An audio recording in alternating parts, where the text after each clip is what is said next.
जय हिंद फ्रेंड्स, आप सभी का स्वागत है। संविधान दिवस पर आयोजित कार्यक्रम को संबोधित करते हुए राष्ट्रपति द्रौपदी मुर्मू ने कहा है कि जल्द ही तीसरी अर्थव्यवस्था बनेंगे। महिलाएं अब बढ़ चढ़ कर वोटिंग और पंचायत संसद वगैरह में इन सब चीज़ों में हिस्सा ले रही हैं। क्योंकि ये सारी खबरें जो है 26 नवंबर जो संविधान दिवस था उस दिन की हैं। नई दिल्ली में संविधान दिवस के मौके पर द्रौपदी मुर्मू ने कहा कि लोकतंत्र दुनिया की मिसाल है। बुधवार संसद भवन में सेंट्रल हॉल में बोलते हुए द्रौपदी मुर्मू ने कहा कि संविधान हमारा स्वाभाविक सुनिश्चित स्वाभिमान है।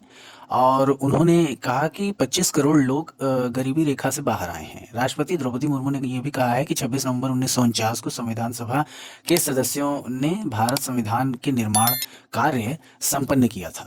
और वैसे ही 26 November is being celebrated as a Constitution Day, mark the adoption of the Constitution of India by the Constitution Assembly. संविधान दिवस को 2015 से स्टार्ट किया गया था। In 2015 the Ministry of Social Justice and Empowerment notified decision celebrate to 26 November as a Constitution Day. और ये tribute किया गया था डॉक्टर भीमराव अंबेडकर को। चूंकि हिस्टोरिक अगर बैकग्राउंड इसका देखें तो 1934 में इसकी असेंबली कॉन्स्टिट्यूशन असेंबली की डिमांड हुई थी और 1940 में डिमांड एक्सेप्ट हुई थी ब्रिटिश गवर्नमेंट के द्वारा।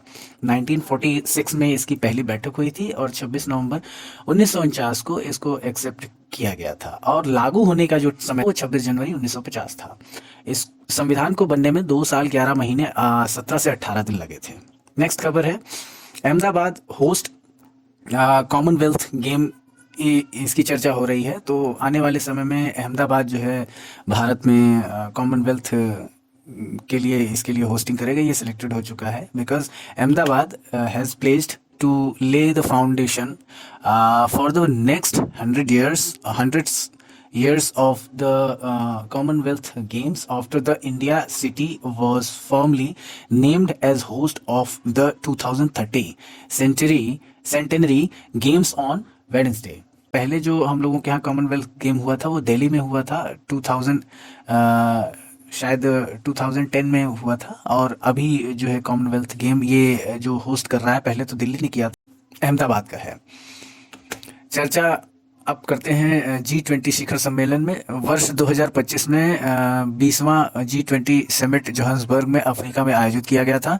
अफ्रीका महाद्वीप में होने वाला यह पहला G20 समिट था। एकजुटता, समानता, स्थिरता और थीम के तहत समिट में वैश्विक शिक्षण की प्राथमिकताओं को केंद्र में रखा है और G20 जोहान्सबर्ग लीडर्स डिक्लेरेशन को अपनाने में सफलता प्राप्त हुई है।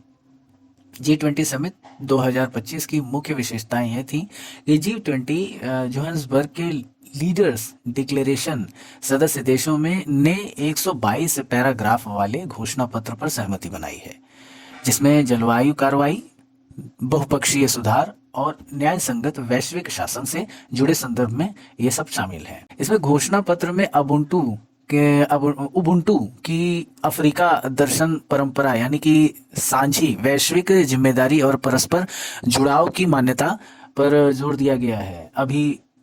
अभिकर्ताओं ने संघर्षों और असमानताओं को मानवीय पीड़ा से निकलने के लिए मजबूत बहुपक्षीय सहयोग का आह्वान किया है। संयुक्त राष्ट्र सुरक्षा परिषद में सुधार घोषणा पत्र और संयुक्त राष्ट्र परिषद में परिवर्तन का समर्थन किया गया है ताकि वह समकालिक भू राजनीतिक वास्तविक और प्रतिबंधित कर सके।